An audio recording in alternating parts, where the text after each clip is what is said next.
you are part of the band of your own life in a way. And you notice that now you are a bit out of sync.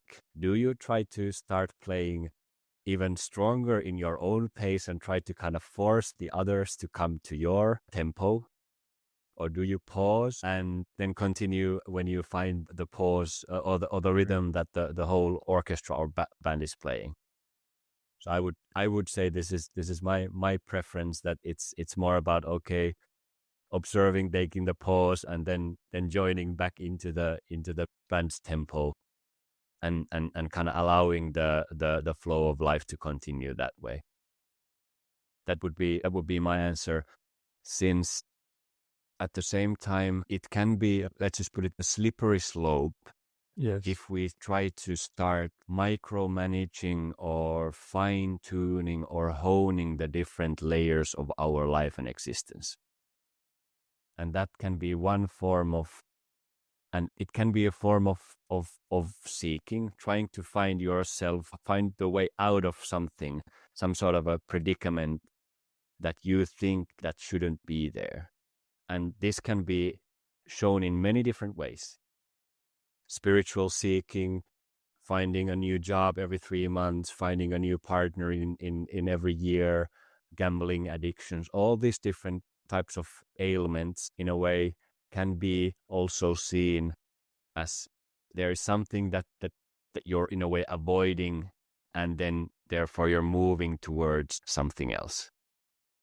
And at the same time, it's not that it's right or wrong, good or bad, because understanding that whatever it is that you might be trying to avoid is part of the whole as well.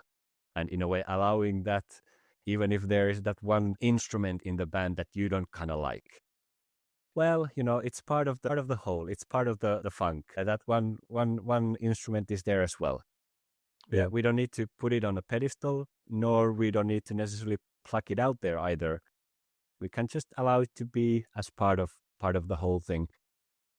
And that brings the balance. And once again, there is no greater wisdom, at least from my perspective.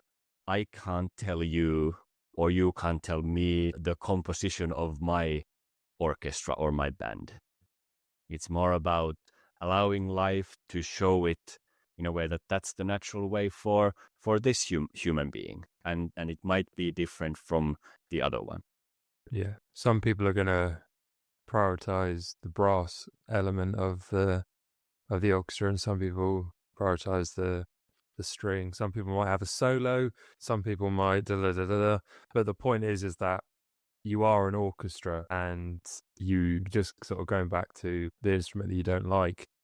We all have instruments that we don't like, but maybe you not liking it isn't such a problem. Maybe it actually is complementary if that instrument is a little bit out of pace. It creates a bit of syncopation, or a bit of the offbeat is enticing.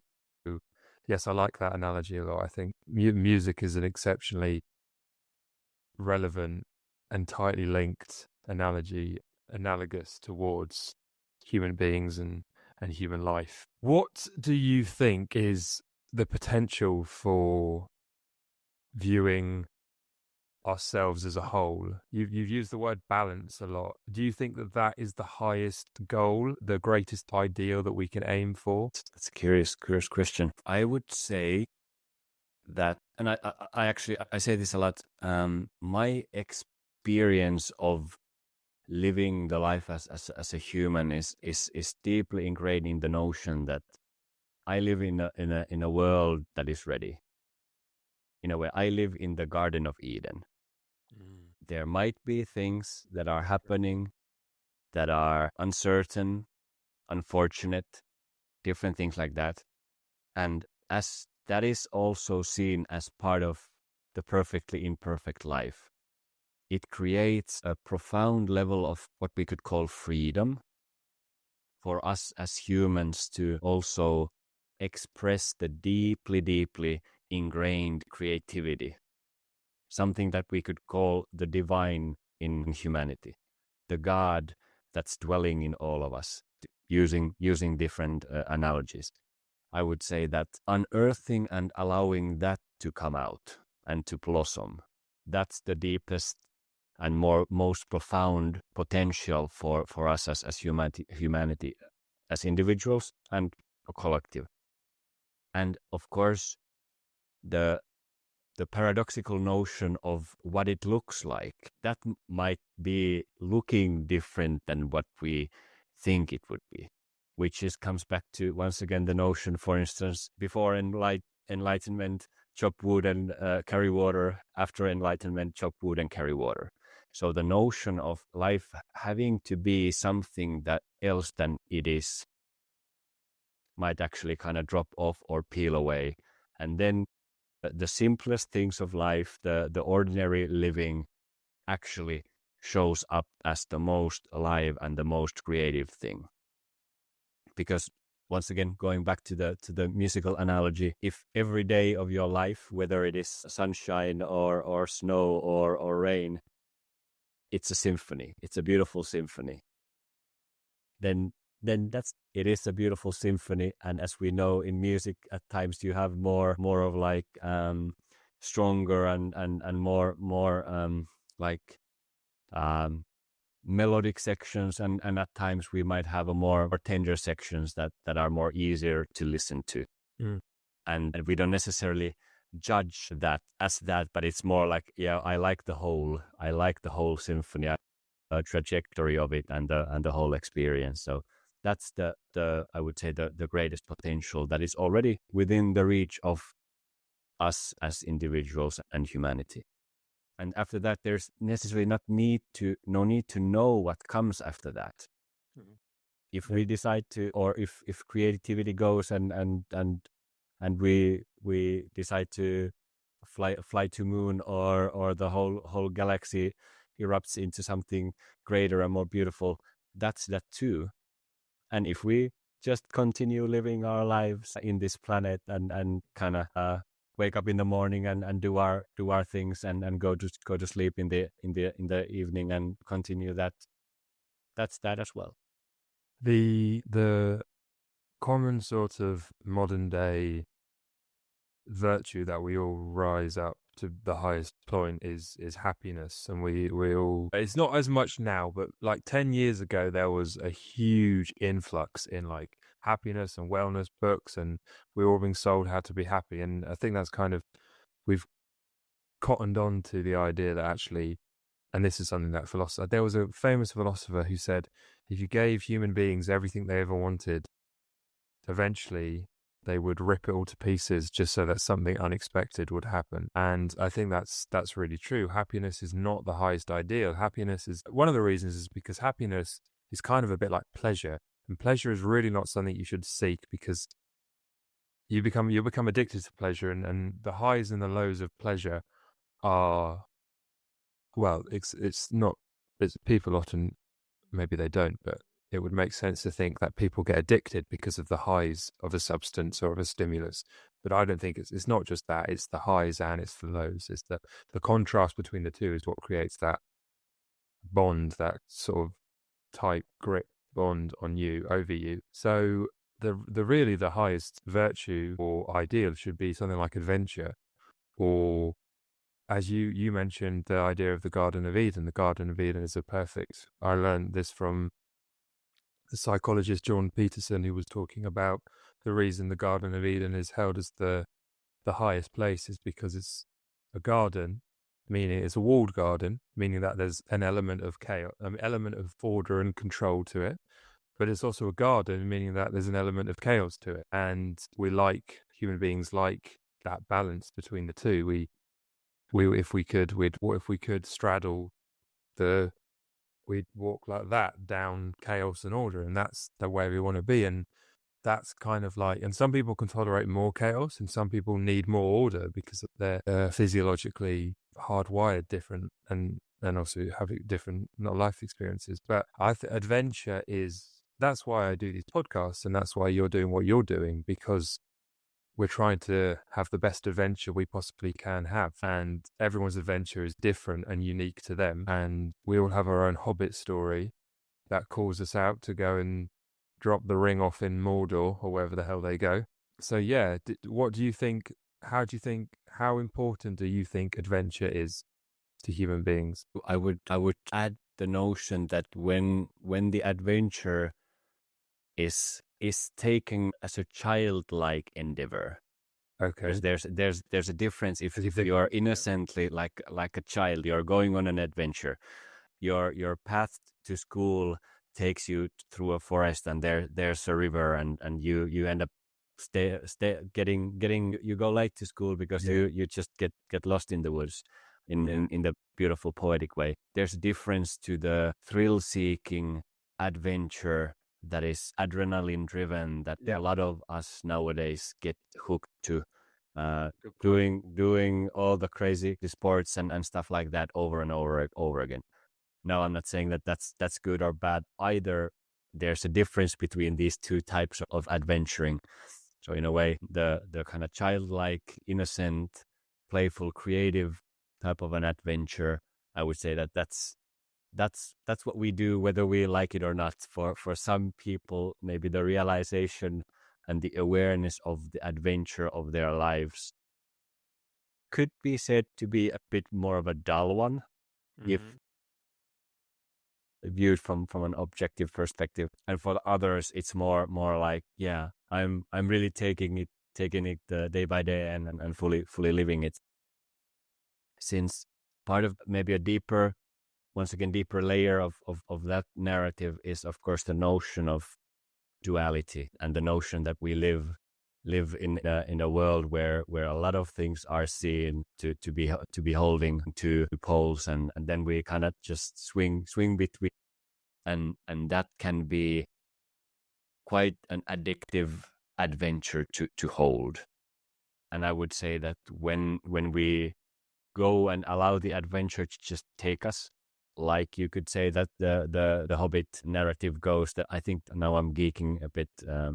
Those books were my favorite books as a child. Perfect. I think there's a poem in the Hobbiton part that they told to the next generation, that it's dangerous to allow the road to take you, because you never know where you're gonna end up, or something like that. And when you actually allow that to happen, it is quite a childlike state. It is quite an empty state of an adventure. Well, that was one of the whoever it was, J.R.R. Tolkien, whether or not he did it deliberately, but when he wrote the Hobbit, when he wrote the Hobbit species, or whatever you'd call it, he made them so that they were village dwelling, very isolated, insulated. So it was completely unexpected for this little creature to have to go out and fight a big bad dragon. So he was sort of exaggerating the idea that, and that's really interesting. I didn't know that there was a poem. That's exactly what the Hobbit elders would have told the hobbits, because that was their life, that was their philosophy. It was to stay safe and stay away from the unknown. So yeah, so that makes complete sense. Good writing. Good further back. What would you say? Good prerequisite writing by J.R.R. Tolkien. That's yeah. Okay, so I would like to delve a little bit more into you and what your background is. Like, is this like a passion project of yours? Where, I mean, obviously it obviously is, but why? Oh, that's one of the best questions ever. I actually, my first podcast that I had maybe 12 years ago myself was in my native language of Finnish, and Yes. basically the translation of the title was why not, and I guess that's been part of the narrative for this little hobbit, that like, why don't go, like, oh, there seems to be something extraordinary there, why wouldn't I go and see what it's about? Nowadays, the notion is a bit deeply dwelling, that even if I notice that there is something over there, and there's the potentiality of me actually taking the trip and looking for it, it doesn't mean that I have to do it. Once again, there's the spaciousness to see that, okay, is it that road that in a way life wants me to take, and is that the road that fills me up with all the joy and animation of life, so that in a way I actually even just notice that life takes me there, whether I in a way want that or not. And that being said, I really don't know at the moment what the holokinetics project is. My main work still comes from business development side of things. So I'm a, you could say, business facilitator and strategic advisor. I've been working quite a lot with transformational entrepreneurs for the past decade or so. So people like you and me who like to dwell in the deeper end of life. Absolutely. And nowadays, I don't know if or to which extent I'm still going to be in a way exploring that avenue, and to which extent I'm gonna kind of expand on the holokinetic side of things. I really enjoy the not knowing in that sense. So we shall see. No, I rate that. It's obvious everything we've spoken about and what you're trying to do is exceptionally important and necessary in the modern world. But how do you encourage people to implement more of these sorts of ideologies into their life? Because I mean, you're obviously, I'm sure you're trying to sell something to people is very difficult, even if you have a great product, because in order for someone to do something new, they have to put a foot out into the unknown. And as we were talking about earlier, a lot of people don't like the unknown as much as other people's. I mean, meditation is the closest thing that comes to mind with regards to like a more widely accepted, and maybe not accepted, but it's a widely known topic, meditation.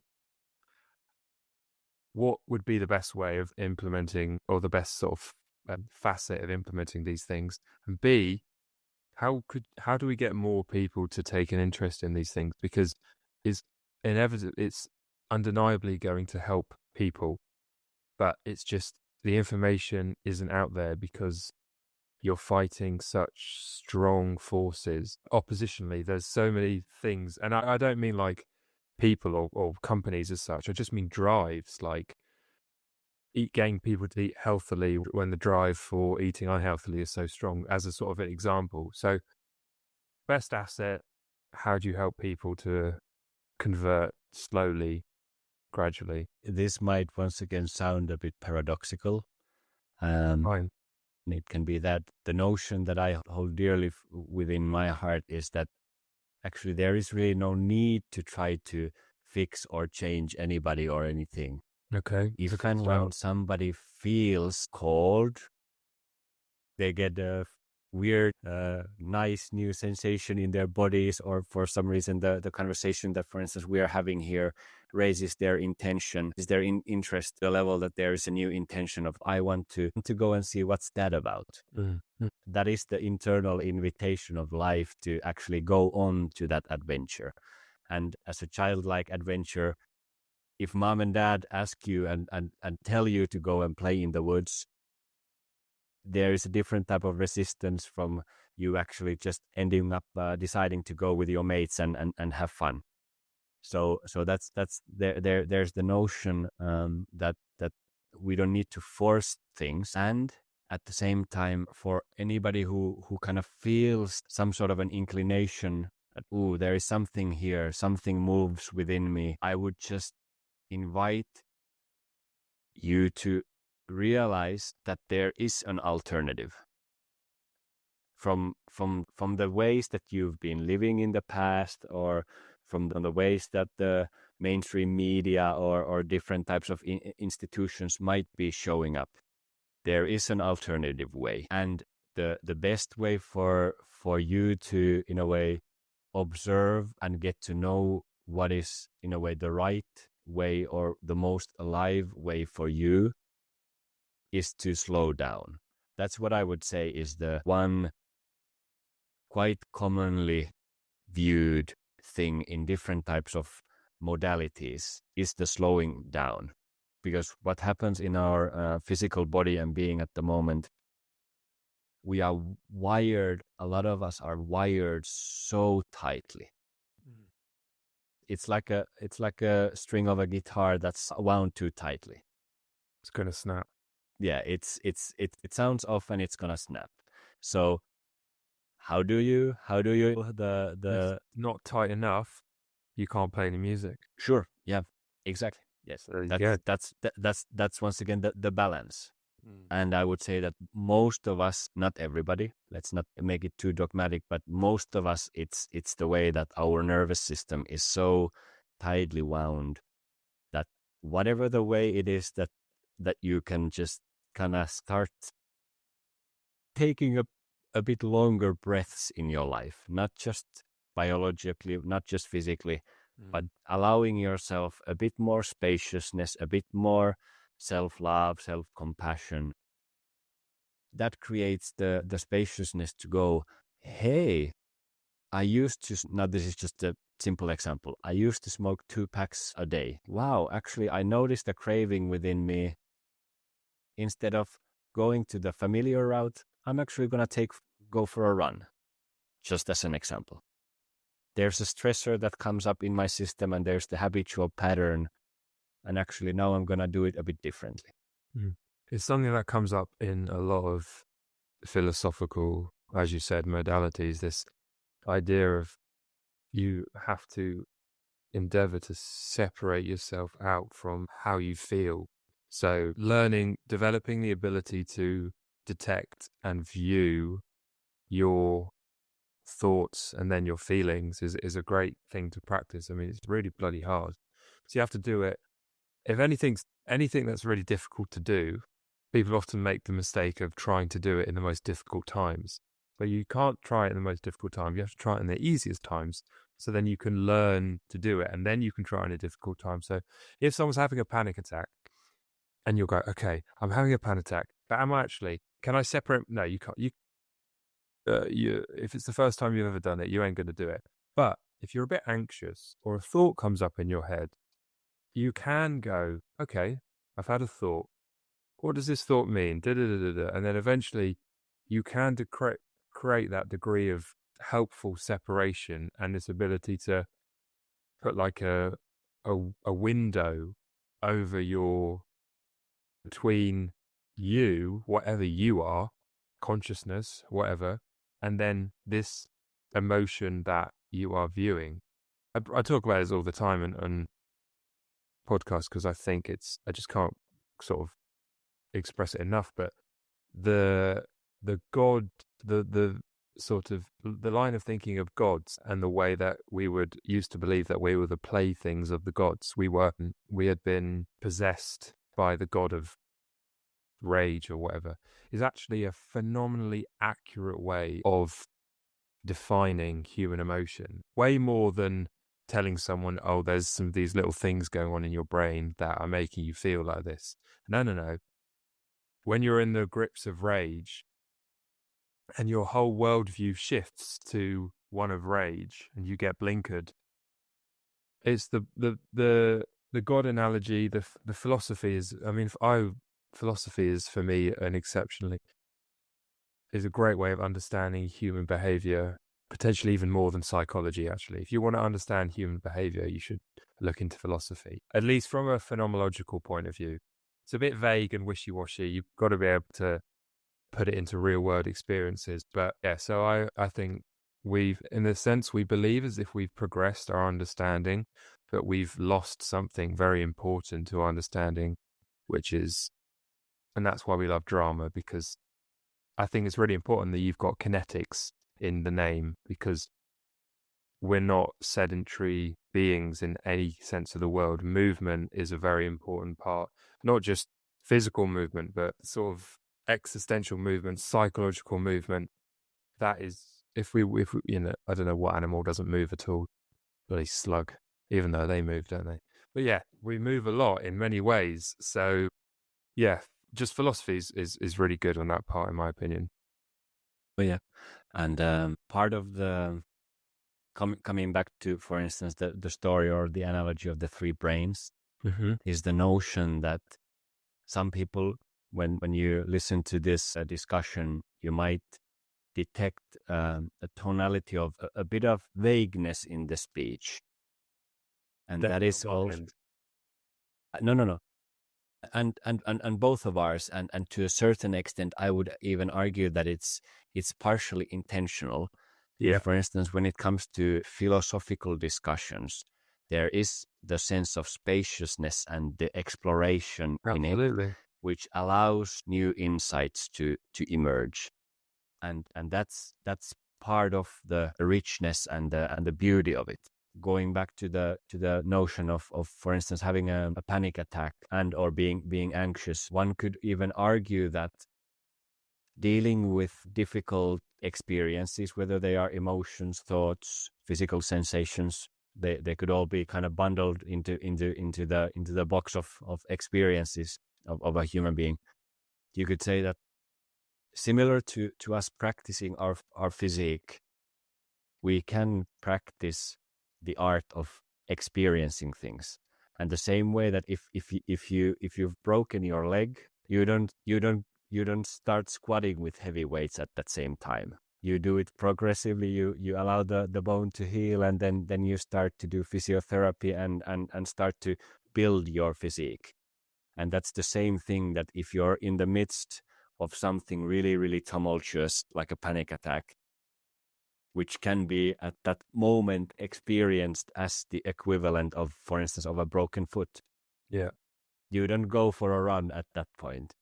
You take it easy, you relax, you maybe ask for a friend to give you a massage if the muscles around the broken leg are a bit sore. And then when the body has healed a bit, then you start gradually working on it. So in a similar way, learning to, in a way, practice and interact with whatever is going on in the experience of being a human, I think that's a valuable and a vital skill for all of us to kind of have and cultivate in our lives.